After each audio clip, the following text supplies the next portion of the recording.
I'm out on the family farm here, and that's where my 1969 Melroe is kept, later on known as a Bobcat or Skidsteer.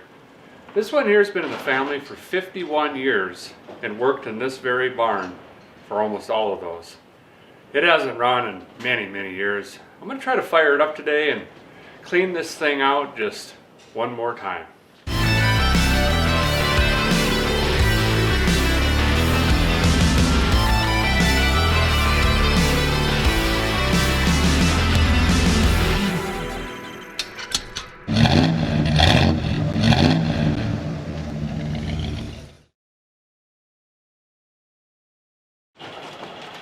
I figured he'd learn you up on the history of the unit here real quick before we dig in. My late grandfather bought this in '69, brand new, ran it for many years. And then my Uncle Mike actually restored this thing for, I think it was a high school shop project back then. And then years down the road, my older brother Chris ended up putting not one but two engines in this with my grandfather. And the second one actually came out of a swather. It's a Wisconsin 4-cylinder, and that's what's in it now. We haven't found many parts, actually nothing, in the last few days, so we're going to try to get it running with what we have here. And I do know that there are some known issues with this thing when I parked it here. Carburetor mainly, it's not good. And you had to play with the choke, and it's just not happy, but we'll see if we can get that off and clean it up. So I think what I want to do to start, there's some chickens over here. When did those come in here? Anyway, is we should get this out of here and over into the main shop. There's no lights in here, or outlets or anything like that. So we're going to try to find something that runs around here and drag this over to there, and then we can dig right into that carburetor. There is another Gale skid loader on the property, and I'm hoping I could just get it in here and hook a chain on it, and we'll drag it out, and then we don't have too far to go. Basically right across the yard here over to that shop, and that's where we got tools and electricity and whatnot. And there's that old Gale sitting right there, so we'll go over and see if we could fire that up. I did have that running 5 months ago, I think. So this guy here just needed a different ground setup down to the engine, and that did it. It used to float over here, and well, that really didn't do much. She's got a new battery now and all that, and then we had lost the key and we put a new ignition in it, and now that key's gone. So I don't think this is going to be an option, so we'll have to use some other tractor. Maybe the New Holland will get in there with some chains or something. So this rig's my cousin Tommy's, and we're not able to get it started. There's wires hanging out everywhere, and none of them are sparkulating, but we're thinking we can get this Freightliner out of here. It's leaked about 74 gallons of oil on the ground, but it doesn't need all of it. And of course the battery was dead, so we're boiling those right now. Maybe a few more minutes, and then we get this out of the shop. We figure we can get that Melroe in this area and have some pretty decent lights. Put those overheads in. Jeez. 10 years ago maybe? I don't know.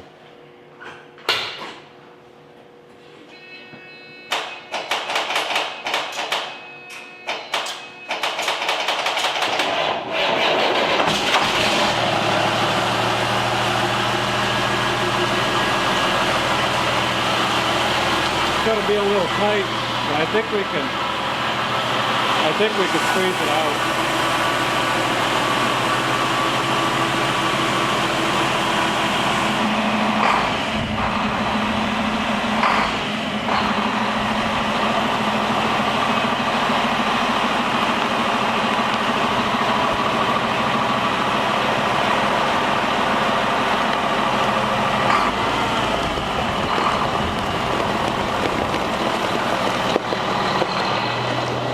There, this will give us plenty of space to work. So we decided not to go out this door because there's a pretty good hill there and she's just gonna take off. So we did the right thing and hooked a bunch of miscellaneous chains and straps and all sorts of stuff.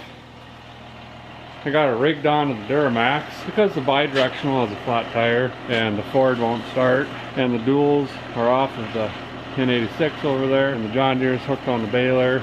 There's just, you know, we're running out of options. We're just gonna hope that we don't clip all these posts down and everything else and drag her out. It should freewheel, and hope it goes good, I guess.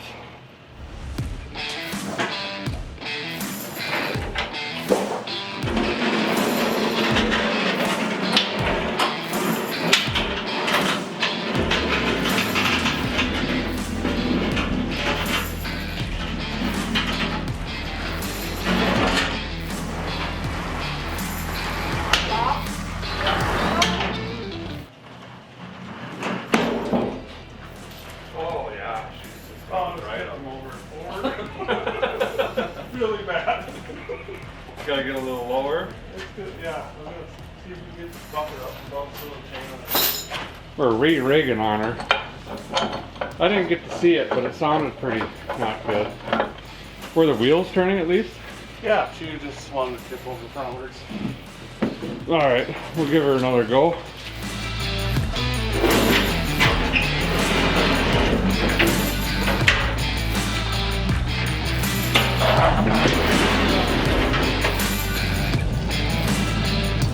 The chain come unhooked? Wow. What's going on?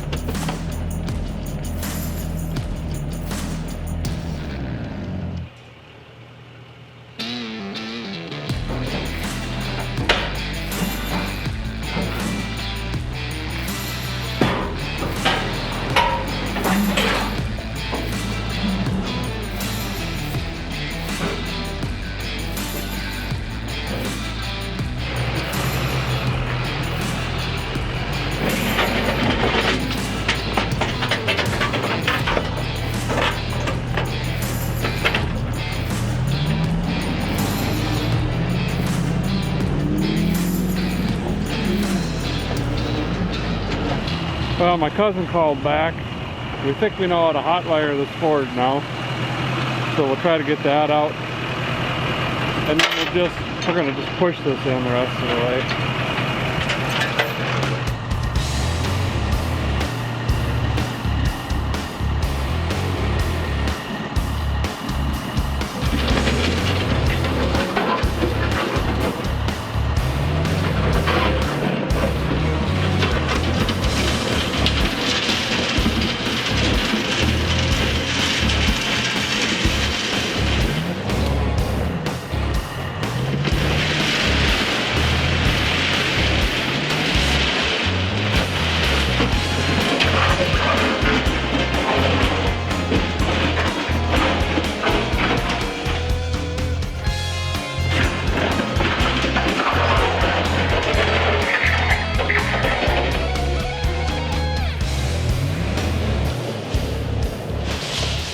Give you a little closer look at this old girl.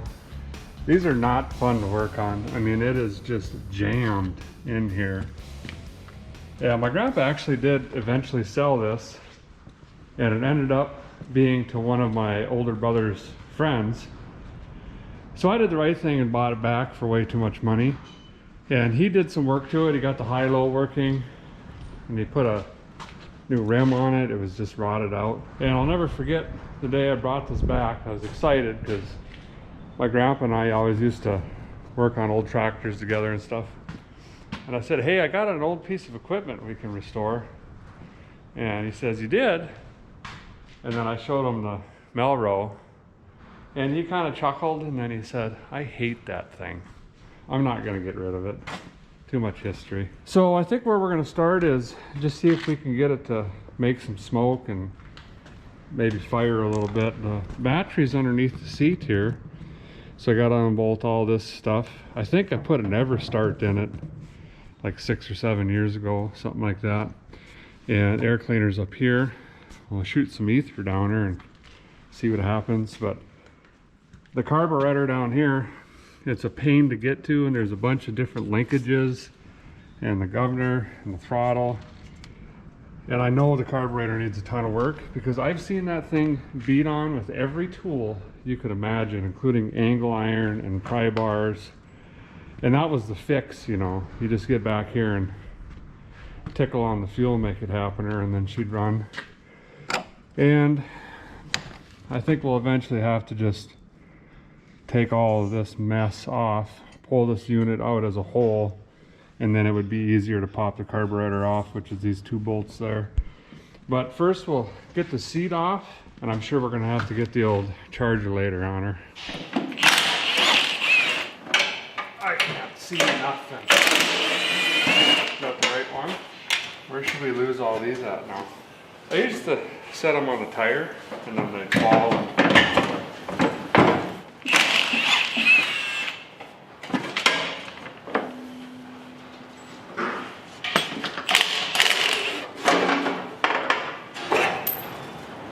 Oh yeah, this is... Oh, there's an alternator. Alright, close your eyelids.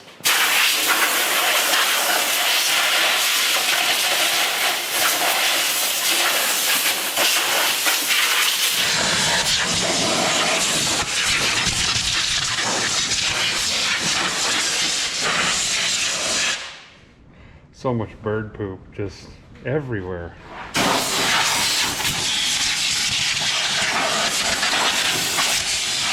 You said battery acid dust in your mouth? Yeah, it's a fairly acidic. That'll make it a little easier on a guy. We're just kind of trying to swallow all the battery acid dust we just consumed. Here's what we got. Well, the smallest battery you can get. Some zip ties. Piece of hose. Fuel hose. Oh, the rubbish, you know, you got to keep that down. Charging whirler, which I think has a belt that runs to the shaft. And then this shaft runs up to this, looks like a snowmobile clutch, basically. And then this is just jammed, you know, so far in there, you can't even work on it, basically. So we'll put a charger, I'm sure this is dead. That was years ago I put that in. And I'll get this off as well to get some laughing gas down in there. This is kind of neat. This whole bank here, this part, is actually the fuel tank, which you fill up here and then comes out right there. And then if I remember correctly, this side's the oil. Yep. So then there should be a line. Yeah, it's down there. Well, let's just see. I'm not even going to pull sparkulators out. Let's just see if it makes noise before we get too far here. We got the good charger on it, and after 20 minutes making the actual clamp do something, this one turns red when we start turning the key, so I think we're getting close. We decided to open up the back here and take a look at the distributor, and well, this seems fine. Got a coil down here somewhere, ballast resistor. We'll clean this up a little bit and see if these wires are eating by mice or anything.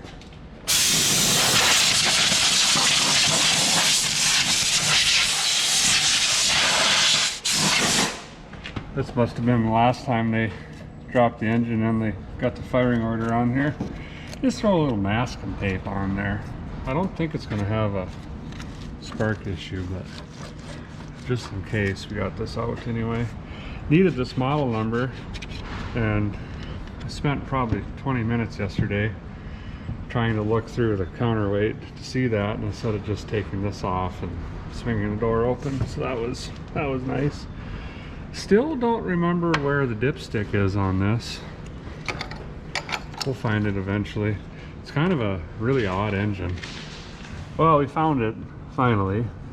It's this piece of hose clamped into this thing with this right here. I thought was a vent, but you rip it up here, and yeah, she's got oil that's probably from the 70s. So we'll pretend we didn't see that and just put it back in here. I'm positive this has probably never been checked because you can't see how to put it back in unless you go through the trouble of opening this up. And come to think of it, in all the years that I've owned it, I've never changed the filter, or I think put engine oil in it, to be honest. Did you ever do anything? I just I'm gonna try to clean these battery posts up a little bit.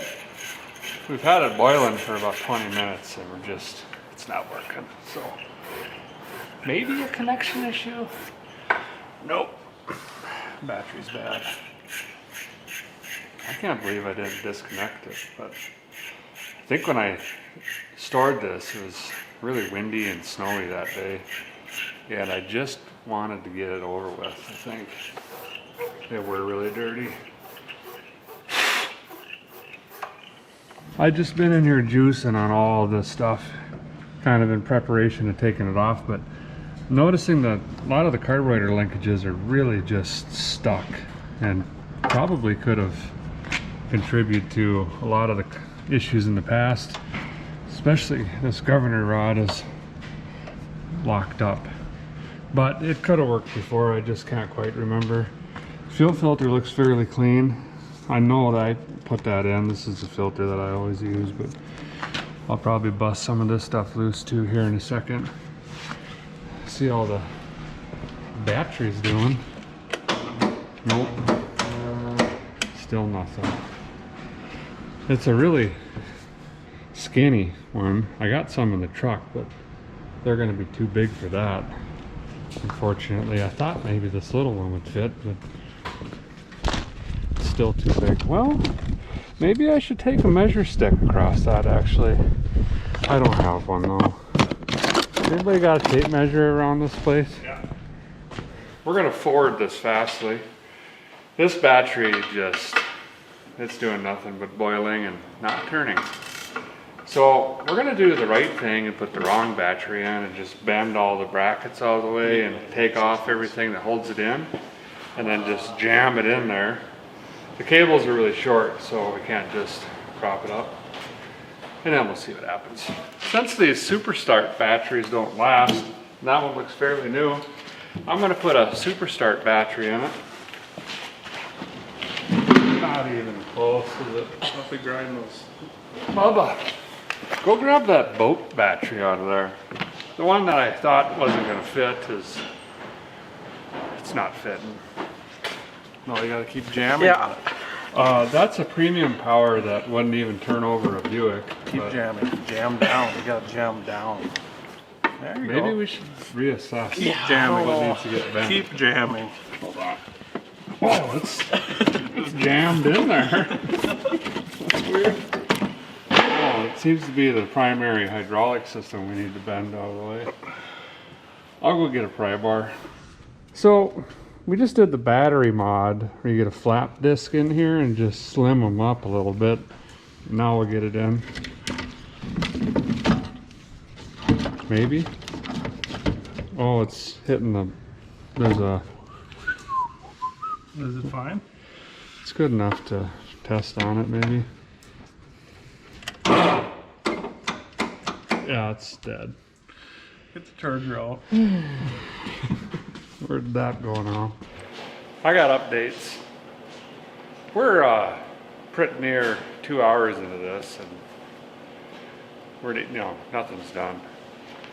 Well, the new bad battery is boiling, the second one. I think I'm just gonna skip the whole, can we make smoke kind of bark off, because pretty positive it will. That is getting really bad acidity smell. Smell that? But I think what I'm going to do is just jump right in and get this carburetor off somehow. I'm going to try to get it out underneath the bottom of the manifolds, and then if not, we'll just take the whole thing off. Got to eventually get to there anyway, so I just feel like, we got to get something done. Guys, got to get this mufflator just out of the way so I can see what's going on. Yes, that broke it right off. Broke right off. But see it loose on there.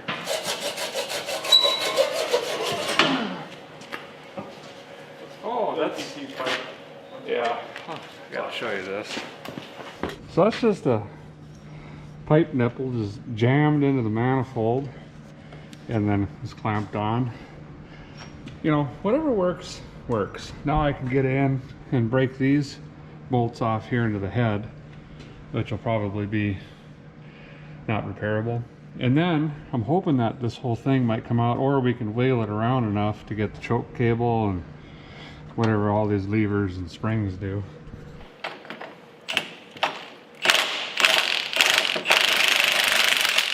That's never coming back. Pull that out.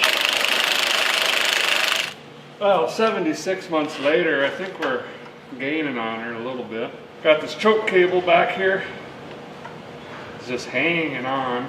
Get this off, and then I think we can just lift this out. There we go. There we go. How did I never unhooked the throttle? I just found the issue with the carburetor. I'll show you here in a second.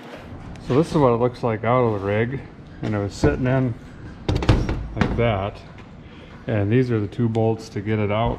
I just thought we'd take the whole unit off, but already you can see the throttle shaft coming across, and there's just a tremendous amount of play in that thing.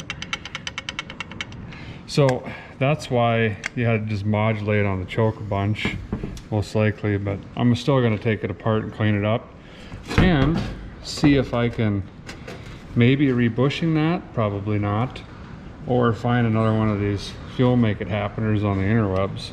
It's probably going to be the best bet. Took the air hose to her, cleaned her up just a little bit, but see how bad this is. Even moved side to side in here, but that's pretty excessive. There is another engine like this that used to sit against the wall somewhere in here, but we can't find it. It might be down in the junk row. I'm gonna try to clean this up, and then we might go look at that one. I gotta be really careful though. I don't actually have a carb kit, so if I mess this gasket up that also has RTV sealant and JB Weld and stuff around it, then I'm really in trouble. By the way, I wasn't joking when I said this thing's been beat on more than a cabin screen door. Look at this. I can just hear the pliers bouncing off of this. It's 6:30 in the morning right now. You know, trying to get it to come back around.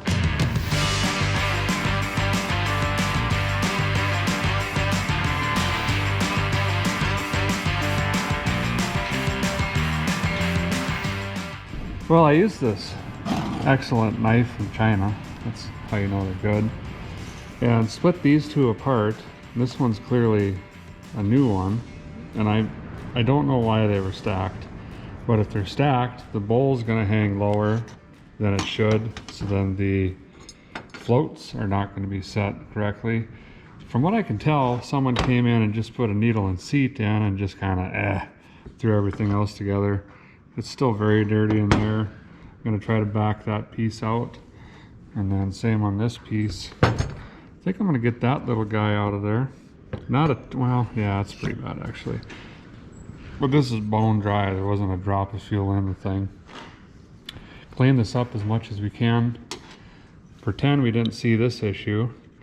Put it all back together, and then I think we're going to go scrape through the junk pile and see if somehow we can find another Bendix carburetor. Nope, that won't happen. Well, I think I got this put back together about as good as she's going to get. I also cleaned this up, and it just dawned on me there was no intake gasket whatsoever here. So we're gonna run to town. We gotta get a bite to eat anyway. But I'm gonna get some of that high temp stuff for now and just gob her in there, let that set up. I'm gonna have to take it apart again eventually to do the carburetor right. So then I'll try to source those gaskets up. I also need to put a washer on the inside of this. There's just a little plastic thing in there now, and this clearly is not working very well. Chris found this pretty neat. I don't know when my grandpa did it, but there's a piece of plywood that actually shimmed out the throttle. Who knows how many years that's been there. Oh yeah, I also dropped a nut into the engine we're never ever going to get back. That's a fine thread. One of these. So we're gonna do that while we're in town too. Guy's got the high temp copper in there. I'm just gonna let her sit for about 17.5 minutes. Then I'll come back and torque these down to world status. Hook up the fuel line after this gets down, and then we'll start twisting on it. Battery's been boiling for about 4 hours now, so I think it should be good. I think we pretty well got her together here. Gotta find a pin that we'll never locate to go in there and hold that into place. Might just throw a vice grip on it or something. We're gonna leave this off so we can choke it. And we'll just put some laughing gas down here, see what happens. The wind is just, it's starting to come in a little bit. This time I'm gonna leave the pump hooked up to the tank.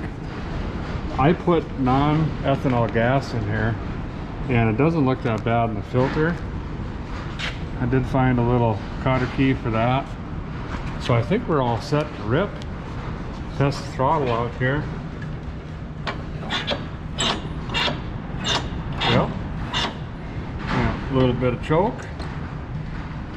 And I'll spray it a little bit, just a touch of throttle. See what happens.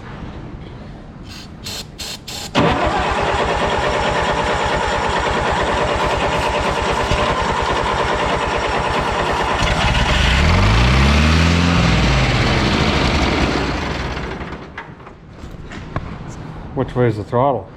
Isn't forward full blast? I don't know, I took it the other way. All right, let's try it again. Good.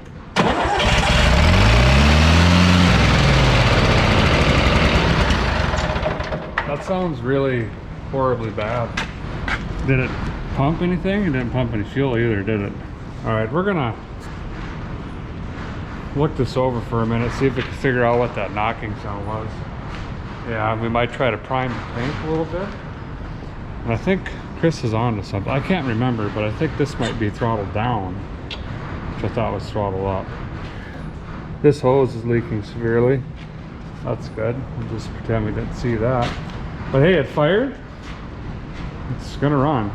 Well, I mean, it definitely sounds bottom endish and not good at all. I'm sure it needs to build oil pressure, but we're having an issue with the pump not pumping too. So we're gonna throw it down in this jerry can here. And I got an electro digital pump. I think I'll wire in a battery so we can at least get it primed and get that diaphragm wet again so it can start pumping on its own. And then hopefully we don't have to spray it so it doesn't run at 13,912 RPM immediately after a decade, because that would be probably more ideal. Well, no expense was spared in this restoration, as you can see by our setup here. We're short a clamp, but we think it's gonna hold. Got her dialed right into stock car racing mode. She's primed, so I think I'll just get some vice grips on the battery, I think. And that way we can chocolate it and turn the key.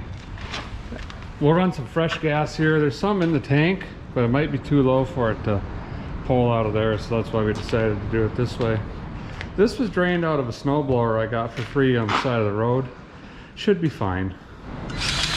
We're gonna grease this pulley up as much as we can to try to take up some of that cushion, but basically there's a ton of slop on this that rides on the crankshaft snout, and the movement on this is causing that knocking noise. We'll finish the fuel system and then we'll go ahead and try to run the buckets. We're gonna have to hurry because we got a really bad hydraulic leak here. It's just dumping on the floor. And that's what hose clamps do when you just tighten them down to 97 foot-pounds right into the jacketing of the hose, apparently. But this is feet operated, so this is up and down. This is auxiliary in the rear, and then this is bucket, you know, tilt and fro. But we gotta hurry. We're running on borrowed time here. Oh, that oil is nice and clean too, by the way. Okay, so I think we're ready. Jason's gonna run the auxiliary electric system over here. Chris is gonna crank on it, and then I'll try to run the throttle and choke. We're not gonna run it that long if it keeps knocking like that, obviously, but I'm hoping it'll build some oil pressure. But we're gonna find out here.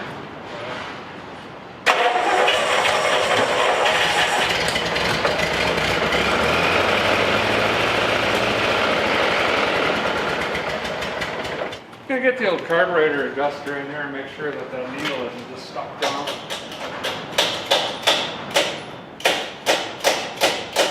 Actually, actually, let's put the intake tube on. It's not pulling so much air. Where did that go? Anyway, pump engaged.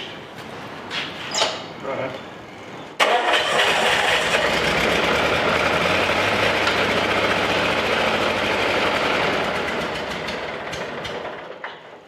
I gotta find the right combination of throttle and chokeage. And this Power Supreme battery is just, boy, is it a good one. Now we're gonna have to wait 5 days again for that to charge up. It's clearly gonna run, but it's not sounding, no, it's great, actually. That's right. So I monkeyed around in here a little bit, and there's a shaft that the governor rides back and forth on. It's just, it's not very smooth action. But I got that bent and tweaked back, so now the throttle and the governor aren't fighting each other oppositely. Is that a word? I think it is. Anyway, we're gonna try it again, and I think it should come around this time.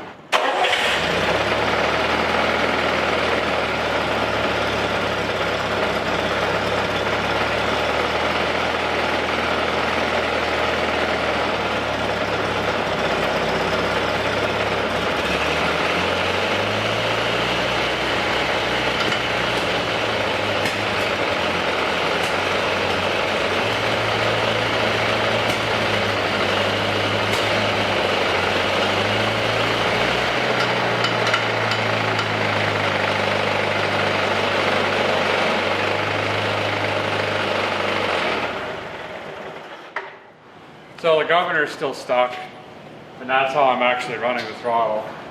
But that's actually just how this runs. It doesn't, you don't want to rev it any higher than that. It did get oil pressure.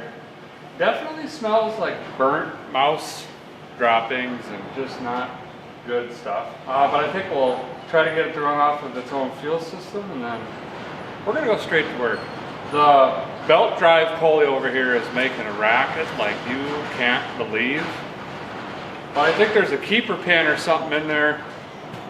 My grandpa was talking about, I wish I could ask him, but yeah, we looked at it a couple times. I don't know, I just needed to get the rocks in the bucket that are in it outside and back drag a couple times, and I'll be happy.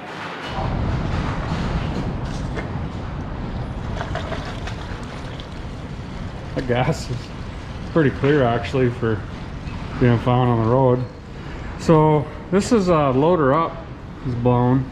We got some clearance down here. We got the bucket up, so we're just gonna ride like this, I guess. Guy can do a lot of work just back dragging if he really wants to. We just get some electric tape around that. I think we got a game plan here.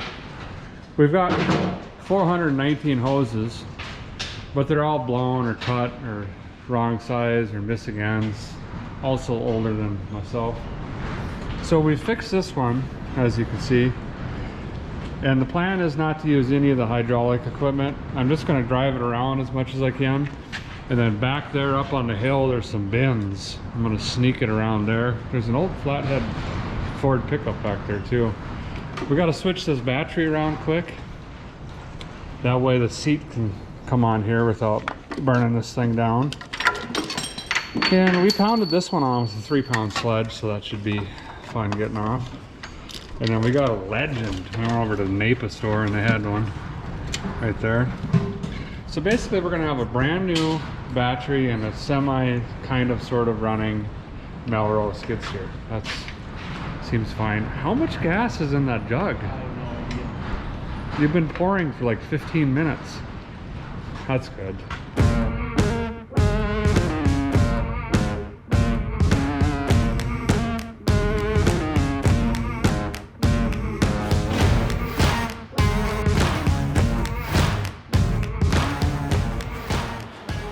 Well, I think that's pretty much buttoned down.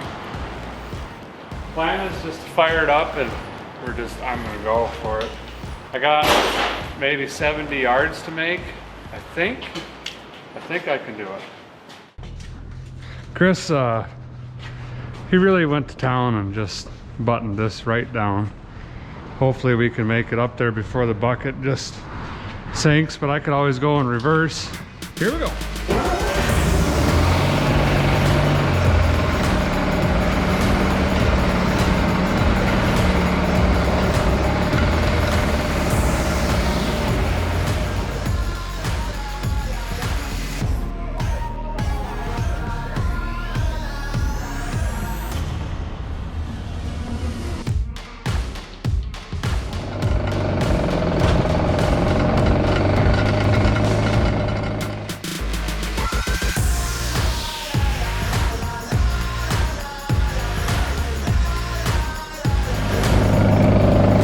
This is high-low. High's not working. I don't have enough throttle.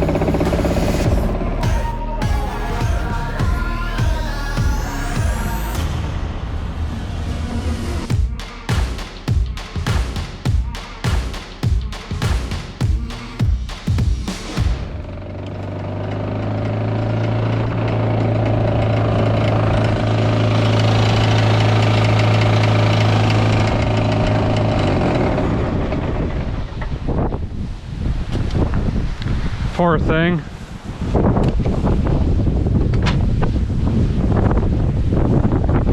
Got a leak here too.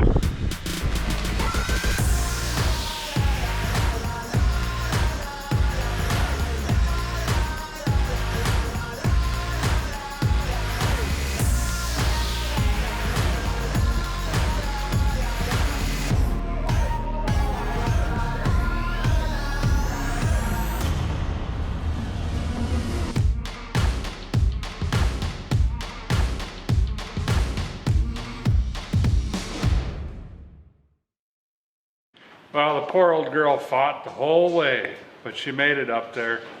Was able to park it up in the trees, and I got it where the engine's facing south, so hopefully this winter it doesn't get too bad. Might even go up, throw a tarp over it. I do have plans to absolutely come and get the thing, strip it down, paint it, rebuild it. But if you know parts, it would be really handy if you could put that down in the comments. Anything for a 69 Melroe 600 or a Wisconsin engine. VFD is the serial number on that. It's a 4-cylinder, Bendix carburetor. Any of that would be super helpful. Just put it down in the comments for me. Thank you guys for watching. Appreciate it very much. We'll see you next time.